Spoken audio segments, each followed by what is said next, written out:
Hello everyone, welcome to back my channel. I hope everyone is having a wonderful day. Before starting the video, please go ahead and hit the subscribe button. Young and Restless is gearing up for a wedding to remember, as the soap not only celebrates its 13,000th episode, but to, quite literally, marry the Newman and Winters family legacies with the union of Abby and Devon. Abby is also an abbot, so the gathering will bring together nearly everyone on the canvas. And while it's all seemed fairly low-key in the lead-up, save for Dabby's venue falling through, as it turns out, the big event will be anything but subdued. Aside from the prospect of Victor and Jill butting heads over Abbot Chancellor at the wedding, or Lily maybe going off on Nikki and the mustache, we weren't expecting much more than the usual antagonistic verbal sparring we typically get when the Abbott and Newman families cross paths.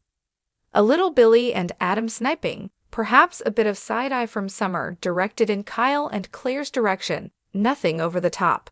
But as has now been revealed by none other than the groom himself, we're in for a lot more than the same ol'.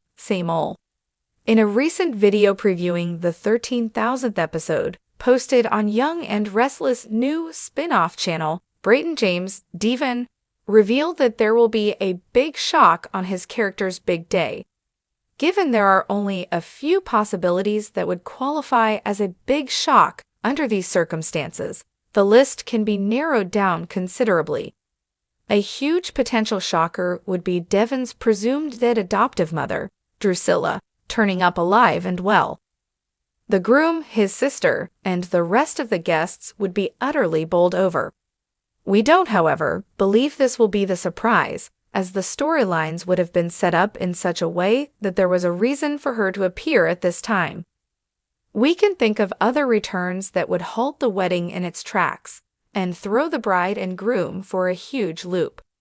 The biggest and most shocking, of course, would be the reappearance of Devon's dead wife, Hillary, who was pregnant at the time of the accident that ultimately caused her death. While Hillary walking into the new/old ranch with Devon's child in tow would be the most dramatic development we can possibly think of. Not only is she supposed to be dead, but she and Devon are married, so he wouldn't be legally able to continue his wedding to Abby even if he wanted to. It's also a stretch, if only because the couple were told their baby died before Hillary perished. Hillary returning alone, however, remains a tantalizing possibility. Let's not forget about Hillary's twin sister, Amanda. We haven't seen her in ages. Might she have discovered she was pregnant with Devon's child after leaving town? It could be the legal eagle who turns up with a toddler in tow. This would be the easiest retcon from a writing standpoint, because even though we've seen her a few times since she moved away, a pregnancy could still be made to fit with what we've seen on screen. There's another huge story going on right now, and it is possible Young and Restless plans to have it culminate at the wedding. Sharon is struggling under the weight of her guilt over Heather's death, and Phyllis is applying pressure. Might the blonde barista confess at the nuptials and slash or be arrested for Heather's murder in front of everyone? One can't rule it out. The bottom line, if any of these things were to happen, nothing would ever be the same in Genoa City in the aftermath. Use the